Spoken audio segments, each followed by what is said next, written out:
Market ने 76 साल का रिकॉर्ड तोड़ दिया। जो कहते थे कि मुल्क दिवालिया हो रहा है, उनकी उम्मीदों पर पानी फेर दिया गया। कुछ लोग ऐसे हैं जो मुंह खोलते हैं तो सिर्फ गालियां निकलती हैं। वज़ीर आला पंजाब का पाकपतन में खिताब, कहा बहुत अरसे बाद पाकिस्तान में अच्छी खबरें आना शुरू हो गईं। महंगाई कम हो गई, मुल्क की डूबती मईशत उभरने लगी। अब वक्त है समरात अवाम तक पहुँचें।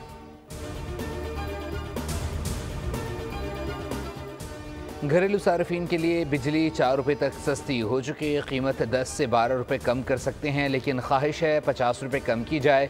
वज़ीर तवानाई अवैस लगारी की कायमा कमेटी के इजलास में बातचीत, कहा आइंदा 5 से 7 साल में कि इलेक्ट्रिक 500 अरब रुपये नाजायज़ मुनाफा मांग रहा है। इससे खैबर पख्तूनख्वा का सारिफ भी मुतासर होगा।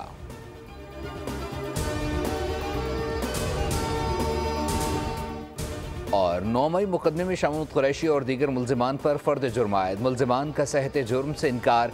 इंसदाद दहशतगर्दी लाहौर ने आइंदा समात पर प्रोसिक्यूशन के गवाहों को शहादतों के लिए तलब कर लिया। दफ़ा 144 की खिलाफ वर्जी के केस में district and session court Islamabad में शुएब शाहीन, अली बुखारी, आमिर मुगल, अयाज अमीर, खालिद खुर्शीद, इलियास मेहरबान, मलिक तैमूर के वारंट गिरफ्तारी जारी। इंसदाद इस्लामाबाद दहशतगर्दी अदालत में डी चौक पर एहतजाज के दौरान दर्ज मुकदमात की समात में 7 फरवरी तक तौसी।